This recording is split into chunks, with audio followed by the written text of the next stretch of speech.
الحمد لله وكفى والصلاة والسلام على سيد الأنبياء والمرسلين وعلى آله وأصحابه ومن تبعهم بإحسان إلى يوم الدين. أما بعد فأعوذ بالله من الشيطان الرجيم. بسم الله الرحمن الرحيم. شهر رمضان الذي أنزل فيه القرآن هدى للناس وبينات من الهدى والفرقان فمن شهد منكم الشهر فليصم. وقال النبي صلى الله عليه وسلم: إذا دخل رمضان فتحت أبواب الجنة وغلقت أبواب جهنم وسلسلت الشياطين، أو كما قال عليه الصلاة والسلام. رمضان مبارک کی باسعادت گھڑیاں قریب ہے، اس کی برکتیں اور رحمتیں بے شمار ہیں. یہ مہینہ آخرت کمانے، باطن سنوارنے اور زندگی بنانے کا ہے، اس لیے اس کے پہلے سے تیاری کی ضرورت ہے. اس ماہ رمضان مبارک میں جتنے کام عام طور پر پیش آتے ہیں، ان میں سے جتنے کام رمضان مبارک سے پہلے ہو سکیں پہلے ہی کر لیے جائے، اور جو کام رمضان مبارک میں کرنے ہوں ان کے کرنے میں بھی کم سے کم وقت لگایا جائے، تاکہ زیادہ سے زیادہ وقت رمضان مبارک میں ذکر و عبادت اور دعا و تلاوت کے لیے فارغ کر سکیں. بلا ضرورت لوگوں سے ملاقات کرنا ترک کر دیں، تاکہ فضولیات میں قیمتی مہینہ یا اس کے قیمتی لمحات ضائع نہ ہوں. اس ماہ میں گناہوں سے بچنے کی خوب کوشش کریں. آنکھ، کان، ناک، دل، زبان اور ہاتھ پیروں کو گناہوں سے بچائے. دیکھنے، گانا سننے سے بچیں. خواتین بے پردگی کے گناہ سے بطور خاص اپنی حفاظت کریں. جھوٹ، غیبت، چغلی، گالم گلوچ اور لڑائی جھگڑے سے اجتناب برتیں. تراویح پوری ماہ پابندی سے ادا کریں، کیونکہ عموماً لوگ 10 یا 15 روز تراویح پڑھ کر سمجھ کر لیتے ہیں کہ اب ان پر آگے تراویح نہیں، ان کا فریضہ پورا ہو گیا. یہ سوچ بھی غلط ہے کہ ایک دفعہ تراویح میں قرآن کی سماعت کر لینے سے ایک سنت پورا ہو گیا. نہیں، مکمل قرآن تراویح میں سننا الگ سنت ہے، اور پورا ماہ پابندی سے تراویح پڑھنا الگ سنت ہے.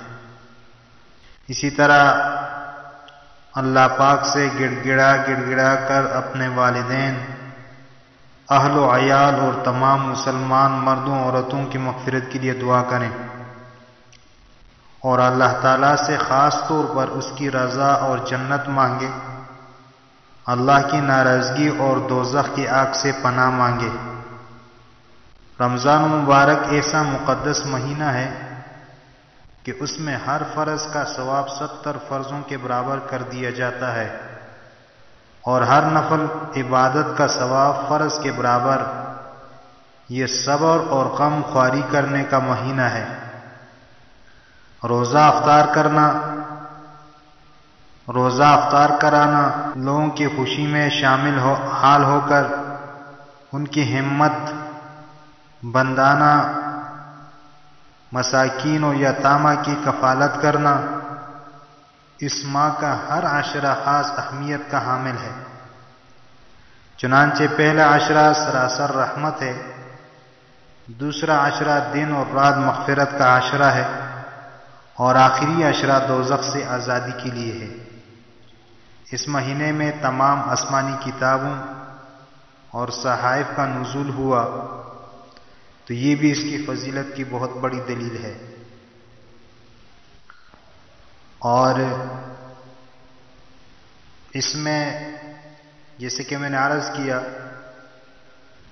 کہ اس میں نوافل کا درجہ فرائض کے برابر اور ایک فرض کا درجہ 70 فرائض کے برابر اسی ماہ میں ہو جاتا ہے۔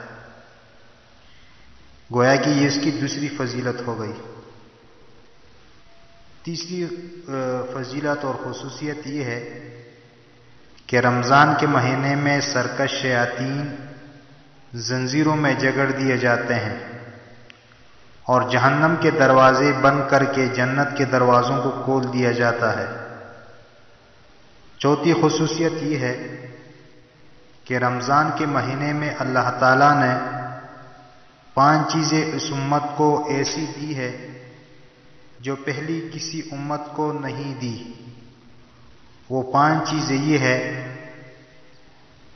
نمبر 1، روزہ دار کے منہ کی بو اللہ کے نزدیک مشک سے بھی زیادہ پسندیدہ ہے۔ دوسری چیز ہے افطار کے وقت مچھلیاں ان کے لیے مغفرت کی دعا کرتی ہیں۔ نمبر 3، روزہ داروں کے لیے ہر وقت ہر روز جنت آراستہ کی جاتی ہے۔ نمبر 4، رمضان میں سرکش شیاطین بند کر دیے جاتے ہیں تاکہ روزہ دار رمضان میں ان برائیوں تک نہ جا سکیں جہاں عام دنوں میں جاتے ہیں۔ نمبر 5، رمضان کی آخری رات میں روزہ داروں کی مغفرت کر دی جاتی ہے۔ اس لیے اس بابرکت ماہ کی دل و جان سے قدر کریں اور مذکورہ تمام فضائل حاصل کرنے کے لیے فکر کریں، ورنہ گیا وقت ہاتھ نہیں آتا۔ جو کچھ حاصل کرنا ہے جلدی کرے، ورنہ آخرت میں پچھتانے سے کچھ نہ ہوگا۔